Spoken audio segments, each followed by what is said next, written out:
Hello, good morning everyone. Last लेक्चरला आपण bridge पाहिलं, स्विच पाहिलं.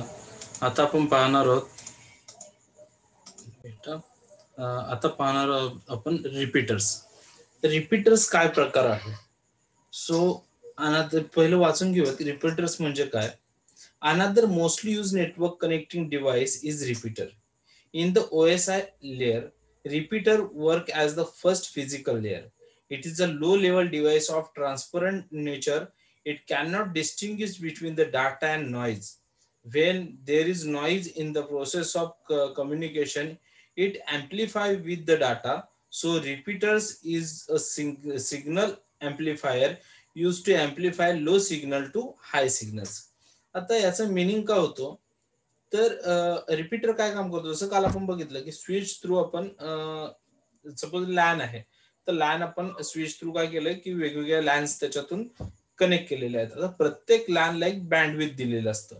म्हणजे सपोज मी जेवढ्या लँडविड्थ हे बनवेल, कनेक्शन जेवढे बनवेल, सपोज मी 10 कनेक्शन बनवले, तर माझा जो स्पीड आहे तो मी डिस्ट्रीब्यूट करून दिला. ओके, सो मला 25 MBPS आहे, तर ज्या वेळेला मी 10 कनेक्शन घेतो तेव्हा 2 MBPS पर कनेक्शनला मी माझा बँडविड्थ आहे तो मी तेवढा ठेवतो. आता हा तेवढा कनेक्ट होऊन जाणार. आता काय होतं की पण त्याच वेळेस त्याला आणखी एक लिमिट असतं, ते असतं मीटरचं. सो आता सपोज याच्यामध्ये असं म्हणूयात टू बेस टू म्हणजे काय, तर 2 मेगापिक्सल 2 MB ची त्याचा स्पीड, आणि बेस 2 म्हणजे 200 मीटर पर्यंत. म्हणजे 2 MB फक्त 200 मीटर पर्यंत चालेल. त्याच्या पुढे गेला, आता 200 मीटरच्या पुढे गेला हा स्पीड, तर हा स्पीड काय होणार की कमी होणार. आणि लक्षात, तो स्पीड काय होणार, कमी होणार. त्याची रेंज जी आहे किंवा त्याचा सिग्नल जो आहे तो हळूहळू कमी होत जाणार. मग आता सपोज मला 200 मीटरच्या पुढे सुद्धा मला कनेक्शन हवं आहे. आलं लक्षात, मला 200 मीटरच्या पुढे सुद्धा कनेक्शन हवं आहे, पण बँडविड्थ माझी फक्त 200 मीटर पर्यंतच काम करते. त्याच्या पुढे गेल्याच्या माझा स्पीड आहे तो काय होतो, कमी होतोय. मग अशा वेळेस मध्ये काय करतात, हा जो रिपीटर आहे तो बसवला जातो.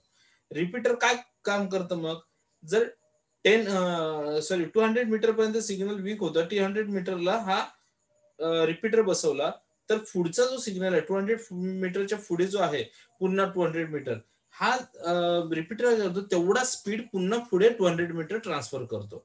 आलं लक्षात. जो रिपीटर काय करतो, जो वीक सिग्नल येतो, जिथं सिग्नल वीक येतो तिथून पुन्हा तो स्ट्रॉंग येतो. आता मग काय की याच्यामध्ये तुम्हाला एक लक्षात येईल की थोडक्यात हा काम काय करतो रिपीटर, तर रिपीटर एका ऍम्प्लिफायरचं काम करतो. ऍम्प्लिफायर म्हणजे काय, त्या ऍम्प्लिफायर म्हणजे जसं तुमच्या फ्रीजला, टीव्हीला बसवला जातो बघा ऍम्प्लिफायर, तो कशासाठी बसवला जातो, तर सपोज तुमची लाईटचं जो हे असतो, तुमचं व्होल्टेज जे असतं ते कमी जास्त होतं. कमी जास्त झाल्याने तुमच्या पीसीला किंवा तुमच्या टीव्हीला किंवा तुमच्या फ्रीजला प्रॉब्लेम येतो. सो त्याच्यामुळे ऍम्प्लिफायर काय करतो की वीक सिग्नल असतो त्याला स्ट्रॉंग करायचं काम कोण करते, ऍम्प्लिफायर करतो. पण ऍम्प्लिफायर मध्ये आणि याच्यामध्ये फरक काय रिपीटर मध्ये, त्या ऍम्प्लिफायर जो आहे तो सिग्नल सपोज वीक आहे, जसं मी म्हटलं की 2 MBPS सपोज आपण ह्याला डाटा प्रोव्हाइड करतोय, तर ऍम्प्लिफायर काय करतो, तो 2 चा 4 सुद्धा करू शकतो. ऍम्प्लिफायर डाटा नेटवर्किंग साठी वापरत नाही, तो एनर्जीसाठी वापरतो. पण एक एक्झाम्पल देतोय की ऍम्प्लिफायर काय काम करतोय, तर 2 MBPS आहे, तर तो पुढे स्ट्रॉंग करताना त्याला 4 MBPS करू शकतो, 5 MBPS करू शकतो, किती तो एनर्जी वाढू शकतो. पण तुमचा जो रिपीटर आहे, रिपीटर काय काम करतो, तर रिपीटर जो आहे तो जेवढं तुम्ही बँडविड्थला ठेवलेलं आहे लिमिट 2 MBPS तर तेवढाच लिमिटमध्ये तो पुढे ट्रान्सफर करतो. तो त्याचं जे डाटाची फ्रिक्वेन्सी आहे ती वाढवत नाही. सो आलं लक्षात. रिपीटर काय करतो, 200 मीटरला जिथे संपतं नेटवर्कचा विकनेस येतो, तिथून तो पुन्हा त्याला स्ट्रॉंग बनवून पुढे 200 मीटरला पास करतो. आलं लक्षात. आता हा रिपीटरला फिजिकल हे म्हटलंय बघा, फिजिकल लेअर. फिजिकल लेअर का म्हटलेलं आहे, कारण रिपीटर हा हार्डवेअर वरती काम करतो, याला कोणत्याही प्रकारचं सॉफ्टवेअर नाहीये, हा हार्डवेअर बेस आहे, त्याच्यामुळे त्याला फिजिकल लेअर म्हटलेलं आहे. आलं लक्षात. आता याचे ऍडव्हान्टेज काय आहेत. At the physical layer, where the repeaters allow the users to extend the physical length of network. That is to say, repeaters expand the network over the large distance by using remote repeater. Also, repeater can link to a various Ethernet segment of any media type, and it is capable to amplify the signals before the signals become weak. याच्यात काय म्हटलं हेच आता मी तुम्हाला सांगितलं की खूप म्हणजे जर लॅनचं कनेक्शन तुमचं छोटं असेल तर ते कनेक्शन वाढवायचं काम रिपीटर करतो. रिपीटर थ्रू अजून काय फायदा होतो, तर रिपीटरचा फायदा असा होतो की रिपीटर अँप्लिफाय करतं, म्हणजे तुमचा वीक सिग्नल जो आहे त्याला स्ट्रॉंग करतो. हा त्याचे ऍडव्हान्टेज आहे. त्याच्यानंतर disadvantages of repeaters. So IP address म्हणजे काय, तर internet protocol address. IP address मध्ये थोडक्यात जसं ज्या पद्धतीने तुमचा प्रत्येकाचा सेपरेट ऍड्रेस असतो, त्याप्रमाणे आयपी ऍड्रेस हा प्रत्येक कम्प्युटरचा प्रत्येक नेटवर्कचा वेगळा एक ऍड्रेस असतो. सो प्रत्येक इंटरनेट नेटवर्कचा. सो ज्या वेळेला त्याच्यावरून काहीतरी प्रॉब्लेम्स येतील तेव्हा सायबर क्राईम मध्ये सुद्धा ह्या आयपी ऍड्रेस थ्रू ट्रॅक केलं जातं की कोणत्या आयडी वरून एक्झॅक्ट क्राईम झालेला आहे. सो त्या आयपी ऍड्रेसला ट्रॅक करून तिथे मग केलं जातं. आता ह्या आयपी ऍड्रेसचे एक वैशिष्ट्य म्हणजे प्रत्येकाचा आयपी ऍड्रेस हा वेगळा आहे. आलं लक्षात? सो त्यांनी तेच म्हटलेलं आहे, IP address is a short form of internet protocol address, and IP address is an identifier for a computer or a device on the TCP IP network. Networks using the TCP IP protocol route message based on the IP address on the destination, contrast with IP, which specifies the format of packet, also called datagram, and the addressing scheme. The format of IP address. The IP address चा format कसा असतो? The format of an IP address is a 32-bit numerical address. हा काय आहे, 32-bit numeric address असतो. So return as, आता हा कसा लिहिला जातो, for return as a 4 number separated. 4 separated number दिले जातात, त्या प्रत्येक नंबरच्या मध्ये एक डॉट येतो. By period, separated by periods. Each number can be 0 to 255. याच्यातला प्रत्येक नंबर 0 ते 255 च्या दरम्यान असतो. फॉर एक्झाम्पल, जर एक्झाम्पल घ्यायचं झालं तर 1.160.10.240. आता हा झाला आयपी ऍड्रेसचा एक एक्झाम्पल. आता याच्यामध्ये बघा तुम्हाला 4 वेगवेगळे नंबर आहेत. 1 वेगळा आहे, 160 वेगळा आहे, 10 वेगळा आहे आणि 240 वेगळा आहे. आता हे चारही नंबर डॉटने सेपरेट केलेले आहेत. त्याच्यामध्ये डॉट टाकून त्याला सेपरेट केलेले आहे. Within an isolated network, you can assign IP address at a random as long as each one is unique. काय म्हटले, within isolated network you can assign IP address at random as long as each one is a unique. आता याच्यामध्ये प्रत्येकाचा जो IP address असतो तो unique असतो, वेगळा असतो. However, connecting a private network to the internet requires using registration IP address called internet address to avoid duplicates. काय म्हटलंय, connecting private network to the internet requires using register IP address. ज्या वेळेला तुम्ही private network use करताय त्यावेळेस त्याला काय म्हटलं की रजिस्टर आयपी ऍड्रेस असणं गरजेचं आहे किंवा असतोच, टू अवॉइड डुप्लिकेट्स. त्याचं कारण असतं की डुप्लिकेट अवॉइड करण्यासाठी. Then static versus dynamic IP address. And IP address can be static or dynamic. IP address दोन टाईपचे असतात, स्टॅटिक किंवा dynamic. A static IP address will never change and it is a permanent internet address. Static address म्हणजे काय की जो कधी change करता येत नाही आणि तो परमनंट असतो त्या नेटवर्कला. And a dynamic IP address is a temporary address that is assigned each time a computer or device access the network, internet. So आणि दुसरा आहे डायनॅमिक. डायनॅमिक ऍड्रेस जो आहे तो प्रत्येक वेळेस चेंज होत असतो. ज्या वेळेस तुमचं डिव्हाइस तुम्ही इंटरनेटला कनेक्ट कराल त्या वेळेस त्याचा आयपी ऍड्रेस वेगवेगळा असू शकतो. आता हा जो असा इन द इंटरनेट ऍड्रेस वेगवेगळा असू शकतो. आता जो ह्याच्यामध्ये मी तुम्हाला सांगितलं की आयपी ऍड्रेस मध्ये जे चार हे येतात, सो प्रत्येकाचा एक सेपरेट चार जे नंबर येतात त्या प्रत्येक नंबरचा सेपरेट प्रोटोकॉल आहे. त्याच्या प्रोटोकॉल दिलेला आहे. पहिला नंबर जो आहे तो ARIN या प्रोटोकॉल चालतो. सेकंड जो नंबर आहे तो आहे RIPE protocol, PNCC protocol. Third आहे LACNIC प्रोटोकॉल आणि फोर्थ वन आहे APNIC protocol. Assign internet address from the following 3 classes. आता हे जे आहेत इंटरनेट ऍड्रेस जो आहे आयपी ऍड्रेस तो 3 क्लासेस मध्ये डिवाइड केला जातो. Support 16 million host on each of 126 networks support 16 million host on each 126 network 126 network वरती काय म्हटलंय की 16 मिलियन होस्ट जे आहेत ते काय सपोर्ट करतात. Then second support 65,000 host on each 60,000 network. So ह्या 16,000 नेटवर्क वरती 65,000 होस्ट जे आहेत ते सपोर्ट करतात. आणि थर्ड वन आहे support 254 host on each of 2 million network. So प्रत्येकी 2 लाख किंवा 2 मिलियन नेटवर्क वरती हे 254 होस्ट आहेत ते काय करतात सपोर्ट करत असतात. The number of अनसाइन internet address is running out, so a new classes schemes called CIDR. आता हे जे आहेत ते जुनी पद्धत झाली 3 क्लासेसचं. याला चेंज करून याच्या जागेवरती नवीन आयपी ऍड्रेस आला किंवा सॉरी नवीन प्रोटोकॉल आला, तो होता CIDR. Is a gradually replacing the system base on classes A, B and C. यांनी काय केलं की हे ABC क्लासेस होते ते रिप्लेस करून त्या ठिकाणी CIDR आला. It is tie to adoption of IPv6. यांनी काय केलं IPv6 म्हणून ते नवीन आयपी ऍड्रेस काढला. In IPv6 the IP address size is increase. या IPv6 मध्ये आयपी ऍड्रेसची साईज जी होती ती इन्क्रीज झाली. मग ती 32 बिट्स पासून झाली 128 बिट्स. त्याच्यामुळे आता आयपी ऍड्रेस जे आहेत ते मगाशी म्हटल्याप्रमाणे 255च्या वरती सुद्धा जाऊ शकतात.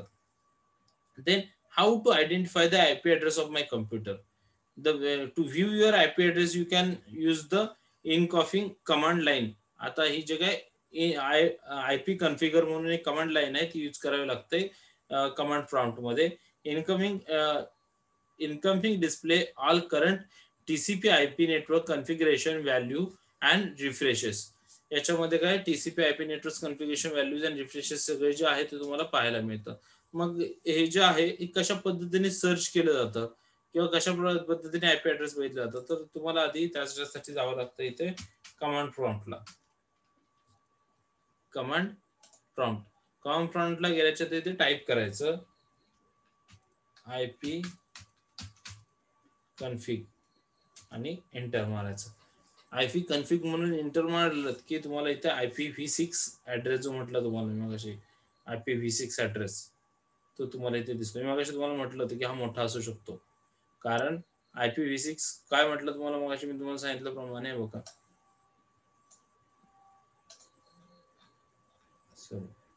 इथे म्हटलंय बघा CIDR रेग्युलेटर पहिला 32 बिटचा होता, आता 128 बिट झाल्यामुळे त्याची ही लेंथ सुद्धा वाढलेली आहे.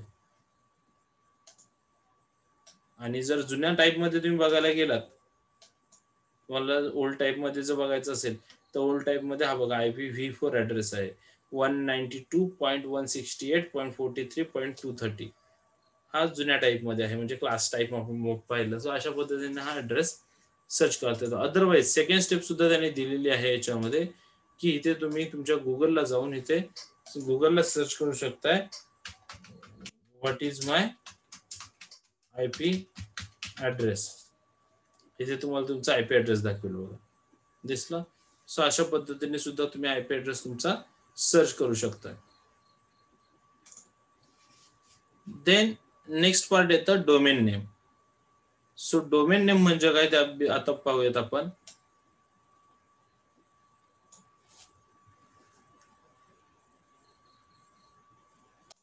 सो डोमेन नेम म्हणजे काय?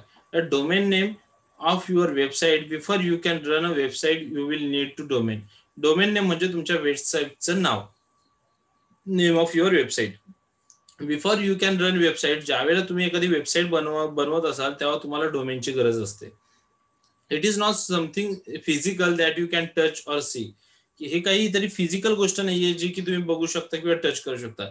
It is a merely string of characters that give you website and identity. ती तुम्हाला काय करते की हे जी डोमेन नेम आहे ते तुमच्या वेबसाईटला एक आयडेंटिटी निर्माण तयार करून देते. Yes, a name like human and business. मग ते कशाचंही नाव असू शकतं, एका बिझनेसचं किंवा एका ह्युमनचं नाव असू शकतं. Now here are some quick examples. याच्यामध्ये काही एक्झाम्पल दिले, जसं की google.com is a domain name. google.com हे एक डोमेन नेम आहे. So are alexa.com, linux.org, then e-learning europa.info as well as yahoo.co.uk. जसं की आपलं सुद्धा आहे बघा ICSK.org, So to have your own domain, you will need to register your domain with a domain registrar. आता हे जे रजिस्टर तुम्हाला डोमेन रजिस्टर करायचं असेल तर त्याला त्याच्यासाठी तुम्हाला डोमेन रजिस्टर कडे जाऊन ते रजिस्टर करावं लागतं. डोमेन रजिस्ट्रेशनचे सुद्धा फीज असतात, ते तुम्हाला पेड करावे लागते. त्याच वेळेस तुम्ही जाऊन तुमची वेबसाईट तयार करू शकता. देन डोमेन रजिस्ट्रेशन कशा पद्धतीने केलं जातं?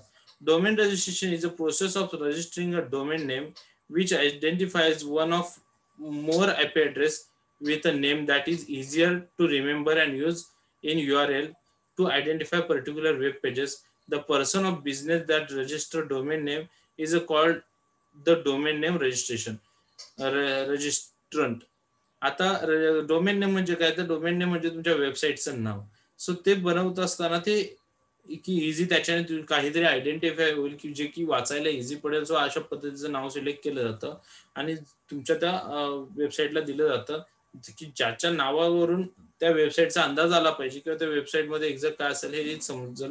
किंवा वेबसाईट कोणत्या ऑर्गनायझेशनशी रिलेटेड आहे किंवा कोणत्या इंडिव्हिज्युअलशी रिलेटेड आहे ते समजतं. या डोमेनमध्ये काय म्हटलं त्यांनी, डोमेन जो बनवतो, ज्याला डोमेनची गरज आहे त्याला म्हटलं जातं डोमेन नेम रजिस्ट्रंट. जो डोमेन रजिस्टर करतो तो. It is the act of reserving the name of on the internet for a certain period, usually 1 year. It is important to know that this domain will remain yours for as long as you renew it, and there is no way to purchase a domain name forever. आता काय म्हणतोय की domain name जे आहे ते तुम्हाला 1 वर्षासाठी मिळतं. एक डोमेन नेम जे आहे एकदा दिलं की त्या सेम डोमेन दुसऱ्याला देता येत नाही. आता हे डोमेन नेम एकदा तुम्हाला दिलं की तुम्हाला त्याच्यासाठी 1 वर्षाची व्हॅलिडिटी असते. तुम्हाला जर ते पुढे कंटिन्यू हवं असेल तर तुम्हाला ते रिन्यू करावं लागतं. पण असं कोणतंही डोमेन नाहीये की जे नो वे टू परचेस, असं कोणताही वे नाहीये की ज्याच्यातून तुम्हाला कायमस्वरूपी डोमेन खरेदी करता येईल. तर डोमेन हे तुम्हाला रिन्यूच करावं लागतं. Domain name registration is necessary for a website, an email, or another web services. However, you don't have an always register a new domain name. Many companies allow you to use subdomain of their domain name for website, or you can have an email with the primary domain, that is yahoo.com, gmail.com. आता याच्यासाठी काय, domain name जे आहे ते तुमचं वारंवार change व्हायला नको आहे किंवा वेगवेगळं तुम्हाला तुम्ही चेंज करू शकत नाही वारंवार, किंवा वारंवार तुम्हाला वेगवेगळे येणार नाही. त्यासाठी काय केलं जातं की याला websites domain name for website, or you can have a email with their primary domain. त्याच्या प्रायमरी डोमेन सोबत काय करू शकता तुम्ही, तुमचे ईमेल आयडी सुद्धा क्रिएट करू शकता. जसं की google.com ने काय केलं, gmail.com. yahoo.com ने काय केलं, तर yahoo.com. सो त्याच्या पुढे तुम्ही तुमचा ईमेल आयडी ऍड करू शकता.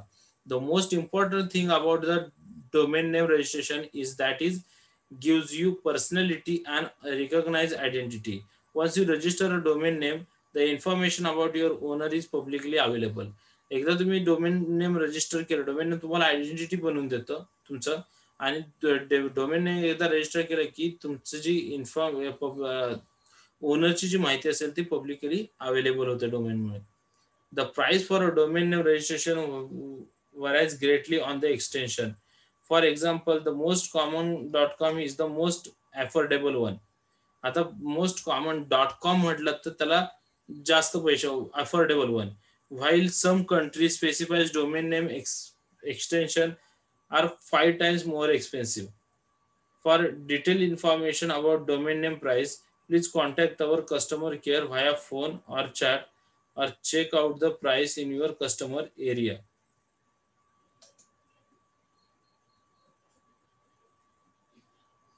आता डोमेन रजिस्ट्रेशनची गरज का असते, रिक्वायरमेंट्स का असते? Domain registration requires utilizing the services of a domain name registrar and ICANN or national CCTLD accredited company that has the authority to register domain name. Registrar helps individuals and organizations register a domain name that has an extension like .com, .org, .net, .info, .biz, .us, .mobi, .name, .pro, .tv, etc. आता ह्याच्यामध्ये काय म्हटलं की domain register requires utilization the services of domain name registration. आता डोमेनची नेमची गरज का होती, डोमेन नेम रजिस्ट्रेशन का करावं लागतं? सपोज माझ्याकडे आता आपल्या इथे मी जे कम्प्युटर इन्स्टिट्यूट खोललं होतं त्याचं नाव होतं दीप कम्प्युटर्स. सेम सपोज आता आपल्या खेळमध्ये दुसरं दीप नेटवर्क चालू आहे, त्याच्यानंतर दीप केबल चालू आहे. सपोज मी एक माझी वेबसाईट बनवली दीप.com म्हणून. आता सेम जर त्यांनी पण बनवली दीप.com, कस्टमरने सर्च केली की दीप.com, तर एक्झॅक्ट कोणाची ओपन होणार? यासाठी हे जे डोमेन नेम रजिस्ट्रेशन आहे हे कंपल्सरी आहे की जेणेकरून डुप्लिकेशन होऊ नये, डुप्लिकेशन कमी व्हावे. आता या डोमेन नेम मध्ये प्रत्येक म्हणजे वेगवेगळे टाइप्स असतात, एक्सटेन्शन असतात, like .com, .org, .net, .info, .biz. आता ह्या प्रत्येकाचं काहीतरी मिनिंग आहे. जसं की .com म्हणजे .कमर्शियल, .org म्हणजे .ऑर्गनायझेशन, .net म्हणजे .नेटवर्क, देन .info म्हणजे .इन्फॉर्मेशन, देन .biz म्हणजे .बिझनेस, देन आणखी ह्याच्यामध्ये org झालं .com, .edu येतं म्हणजे एज्युकेशन. सो अशा पद्धतीने त्याचे फुल फॉर्म आहेत प्रत्येकाचे. Web hosting is a place where people store their websites. Web hosting म्हणजे काय की ज्या ठिकाणी लोक काय करतात, वेबसाईट्स त्यांचे स्टोअर करतात. Think of it as a house where you store all your stuffs. But instead of storing your clothes and furnitures, you store computer files, HTML documents, image, videos, etc. in a web host. More often than not, and the term of web hosting refers to the company that rent out their computer server to store your website. Hence the word host, and providing internet connectivity so that other computers can access to the file on your website. तर तुम्ही ज्यावेळेला तुमची websites बनवता domain घेऊन, त्यावेळेस तुमचा जो वेबसाईटचा data असतो तो स्टोअर केला जातो. मग त्याच्यामध्ये तुमचे डॉक्युमेंट्स असतील, इमेजेस असतील, HTML फाईल्स असतील, व्हिडिओज असतील, या सगळ्या. त्याच्यानंतरचा पार्ट आहे वेब हॉस्टिंग. नंतरचा पार्ट आहे web hoisting.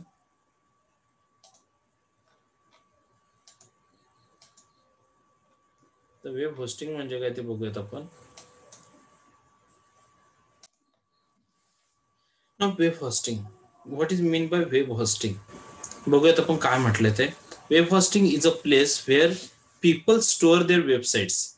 Think of it as a house where you store all your stuffs.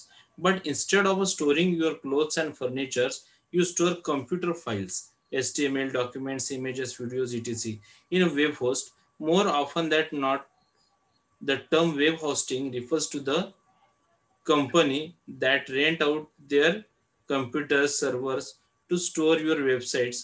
Hence the word host, and providing internet connectivity so that other computers can access to the files on your websites.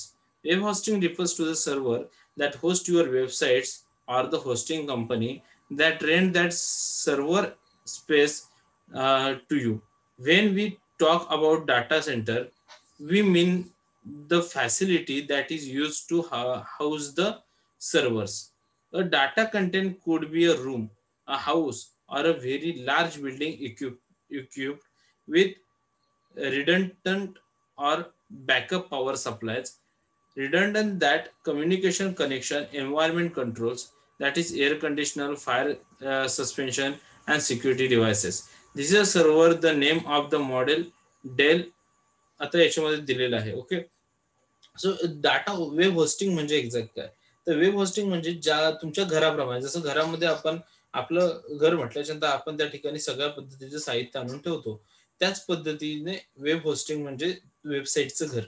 थोडक्यात तुमच्या वेबसाईटचं घर, जिथे तुमच्या वेबसाईटला upload होणारे videos असतील, HTML files असतील, डॉक्युमेंट्स असतील, व्हिडिओ किंवा इमेज असतील, ते सगळ्या स्टोअर केल्या जातात. आता ह्याला वेब होस्टिंग का म्हटलं जातं, की आता सपोज तुमची स्वतःची आहे तर ठीक आहे, पण बऱ्याच वेळा काय होतात की वेबसाईट ज्या आहेत त्या थर्ड पार्टी होस्ट करते. म्हणजे जसं आपल्या कॉलेजची वेबसाईट घेतली, तर कॉलेजची वेबसाईट ही कॉलेजने डेव्हलप केलेली नाहीये, तर त्या आपण दुसऱ्याकडून डेव्हलप करून घेतले, त्याला आपण त्याचं रेंट देतोय, आपण त्याच्या सर्व्हरवरती आपलं होस्टिंग करतोय, म्हणजे आपला जो डाटा आहे तो त्यांच्या सर्व्हरवरती स्टोअर आहे. म्हणजे काय, ती कंपनी जी आहे ती आपल्याला होस्ट करते, म्हणून त्याला म्हटलं जातं वेब होस्टिंग, की कोणतरी त्याला होस्ट करत असतं. त्याच्यामुळे सो अशा पद्धतीने वेब होस्टिंगचा मिनिंग होता. त्यांनी सर्व्हरचं एक एक्झाम्पल दिलेलं आहे.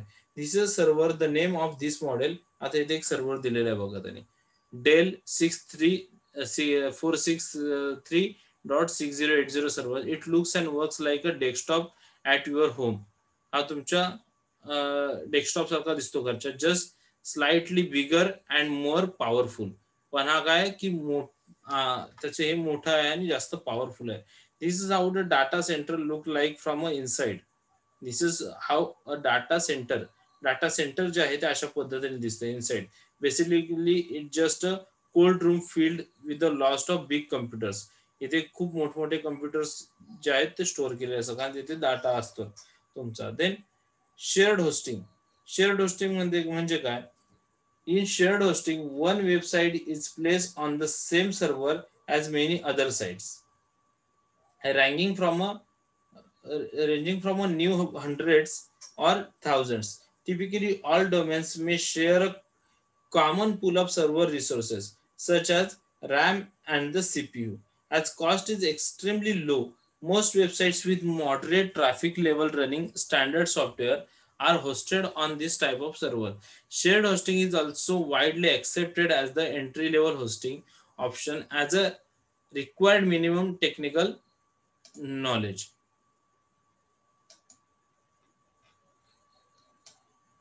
एक मिनिट.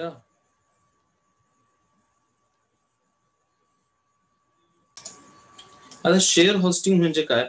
त्यांनी काय म्हटलंय की याच्यामध्ये एकाच सर्व्हरवरती तुमच्या सोबतच तुमच्या वेबसाईट सोबत खूप साऱ्या वेबसाईट स्टोअर केलेल्या असतात किंवा खूप साऱ्या वेबसाईटचा डाटा एकाच सर्व्हरवरती ठेवला जातो. सो मग ह्याच्यात कदाचित 100 और 1000 100 किंवा 1000 वेबसाईट सुद्धा असते की त्याचा डाटा एकाच सर्व्हरवरती असतो. हे का केलं जातं? Typically all domains may share a common pool of server resources. Typically अशा खूप सारे जे हे आहेत डोमेन्स आहेत ते हेच करतात. Such as RAM and CPU. त्यांच्याकडे ते काय करतात, रॅम किंवा सीपीयू वरती काम करतात. मग त्याची पॉवर तेवढी नसते की एवढा डाटा ते तिथे ठेवू शकतात. As cost is extremely low, most website with moderate traffic level running standard software are hosted on this type of server. त्याच्यामुळे त्यांना गरज पडते अशा टाईपच्या सर्व्हरची गरज पडते आणि अशा टाईपच्या सर्व्हरला ते शेअर करून ठेवलं जातं. Shared hosting is also widely accepted as a entry level hosting option as it is required minimum technical knowledge. आता इथे काय होतं की त्याच्यामुळे खूप साऱ्या जे वेबसाईट्स आहेत किंवा ही जे शेअर होस्टिंग आहे ती एंट्री लेवल होस्टिंग म्हणून त्याला ऑप्शन आहे की तुम्ही एंट्री करताना सुरुवातीला वेबसाईट बनवत असताना किंवा तुम्ही अशा पद्धतीचे डाटा स्टोअर करू शकता आणि त्याला फारसं टेक्निकल नॉलेज लागत नाही. मिनिमम टेक्निकल नॉलेज मध्ये ते होऊन जातं. आता disadvantages: no root access, limited ability to handle with traffic level or spikes. Site performance can be affected by other sites of the same server. काय म्हटलंय? No root access. याच्यामध्ये कोणीही काय होतं की तुम्हाला कधी वाटलं तुम्ही स्वतःहून ऍक्सेस करू शकत नाही, तसं कोणतं तुम्हाला रूट नाहीये. Limited ability to handle high traffic level. याच्यामध्ये लिमिटेड ॲबिलिटी टू हँडल, जो ट्रॅफिक लेवल आहे ते हँडल करण्याची ॲबिलिटी जी आहे ती लिमिटेड आहे. Or spikes. Then site performance can be affected by the other sites on the same server. आता तुमच्या साईटचा परफॉर्मन्स आहे तो बाकीच्या त्याच सर्व्हरवरती दुसऱ्या असलेल्या साईटवरती डिपेंड असतो. सो त्यांचं जर ट्रॅफिक वाढलं तर तुमचा परफॉर्मन्स लो होण्याची शक्यता असतो. आपण ज्याला म्हणतो ना की सर्व्हर इश्यू आहे किंवा सर्व्हर डाऊन आहे, तो अशा वेळेस होऊ शकतो, चान्सेस आहेत. सो हा त्याचा डिसएडव्हान्टेज आहे. Then virtual private server hosting. Virtual private server hosting, आता आपण जे पाहिलं ते शेअर्ड होस्टिंग होतं. आता व्हर्च्युअल प्रायव्हेट सर्व्हर होस्टिंग काय प्रकार बघू. Virtual private server hosting divide a server into virtual server where each website is like hosted on their own dedicated server. इथे काय होतं की प्रत्येक वेबसाईट अशा पद्धतीने बनवली जाते की त्याचा स्वतःचा सर्व्हर असेल, but they are actually sharing a server with a few different other users. पण तसं नसतं. जरी दिसायला तसं दिसत असेल की प्रत्येक वेबसाईटचा आपला सेपरेट सर्व्हर आहे, तरी तसं नसतं. तिथे सुद्धा खूप सारे वेगवेगळे युजर जे आहेत त्याला शेअर असतात. The users may have root access to their own virtual space. याच्यामध्ये युजर्सला रूट ऍक्सेस दिलेला आहे की तू त्याच्या सर्व्हरमध्ये जाऊन किंवा त्याच्या डाटामध्ये जाऊन तो better secured hosting environment with high type of hosting, so त्याच्यामध्ये तो चेंजेस करू शकतो. Then websites that need greater control at the server level but don't want to invest in a dedicated server. आता याच्यामध्ये काय websites that need greater control at the server level, याला इथे काय होतं की सर्व्हर लेवलचा ग्रेटर कंट्रोल मिळतो. वेबसाईट दॅट नीड गरज असते, but don't want invest in, म्हणजे वेबसाईटला गरज असते की बेटर कंट्रोलची, पण प्रॉब्लेम असा आहे की but don't want to invest in dedicated server. पण अशा सर्व्हरमध्ये इन्व्हेस्ट करायला लोक थोडक्यात करत नाहीत किंवा लोकांना करायला आवडत नाही. आता याची डिसएडव्हान्टेज काय आहेत? Limited ability to handle high traffic level or spikes. Your site performance can still somewhat affected by other sites on the server. इथे सुद्धा तोच प्रॉब्लेम आहे. फक्त इथे अजून एक limited ability to handle high traffic. So high traffic handle करण्याची ability याच्यात कमी आहे आणि your site's performance can still be somewhat affected. बाकीच्या जे अदर साईट्स ज्या आहेत की त्याच्यामुळे तुमचा सर्व्हर जो आहे तुमच्या साईटवरती इफेक्ट करू शकतो. सो हा त्याचा disadvantage. Then dedicated server hosting. Dedicated server hosting. A dedicated server offers a maximum control over the web. Server your website is stored on your exclusively rent an entire server. इथे काय होतं, पूर्ण एक server पूर्णपणे तुमच्या वेबसाईटसाठी दिला जातो. Your website is the only website store on the server. त्याच्यावरती फक्त तुमची एकमेव वेबसाईट असते की त्या सर्व्हरवरती ती स्टोअर असते. आता याचा काय, याचं डिसएडव्हान्टेज काय? with great power comes well greater cost. Dedicated servers are very expensive and it's only recommended to those who need the maximum control and better server performance. ह्याची कॉस्टिंग खूप जाते. सेपरेट द्यायचं म्हणजे त्याची कॉस्ट एवढी असते. त्याच्यानंतर well greater cost. Then dedicated servers वर व्हेरी एक्सपेन्सिव्ह. त्याच्यानंतर तो एक्सपेन्सिव्ह असतो फार. आणि ह्याच्यात काय म्हटलं की your website is only sorry and it's only recommended to those, हा कोणाला रिकमेंड केला जातो? Those who need the maximum control, ज्यांना मॅक्झिमम कंट्रोलची गरज आहे आणि बेटर सर्व्हर परफॉर्मन्सची गरज आहे, जसं की बँकिंग सारख्या ठिकाणचं. सो त्या ठिकाणी हे यूज करू शकतात. देन येतं cloud hosting. Cloud hosting offers unlimited ability to handle high traffic. Cloud hosting मध्ये तुमची कितीही ट्रॅफिक हँडल करायची ॲबिलिटी आहे, और traffic spikes. Yes, how it's work? A team of servers called a cloud, म्हणजे खूप सारे सर्व्हर्स एका ठिकाणी यूज केले जातात, त्याला म्हटलं जातं cloud. Work together to host a group of websites, की जे वेब सर्व्हरचा ग्रुप जे खूप मोठा वेबसाईटचा ग्रुप जो आहे तो हँडल करतात. This allows multiple computers to work together to handle high traffic level or spikes for any particular websites. So इथे वेगवेगळे म्हणजे सपोज 10 सर्व्हर आहेत, तर 10 सर्व्हरचा ग्रुप मिळून 100 वेबसाइट्स हँडल करतात. सो याच्यामुळे काय होतं की ट्रॅफिक त्यांना हँडल करणं खूप इझी पडतं.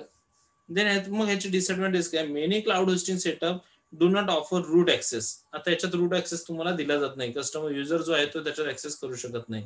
Required the change server setting and install some software, की त्याच्यामुळे त्याच्यात काही तो चेंजेस करू शकत नाही सर्व्हर सेटिंग मध्ये, किंवा त्याच्यात कोणती सॉफ्टवेअर इन्स्टॉल करू शकत नाही. आणि दुसरी गोष्ट, जे हे सुद्धा जे आहे क्लाउड होस्टिंग, हे सुद्धा काय हायर कॉस्ट आहे. आणि लक्षात, सो इथे आपला हा जो चॅप्टर आहे तो संपलेला आहे. नेक्स्ट वीकला आपण आपले ई कॉमर्स आणि एम कॉमर्स संपूयात. Okay, thank you.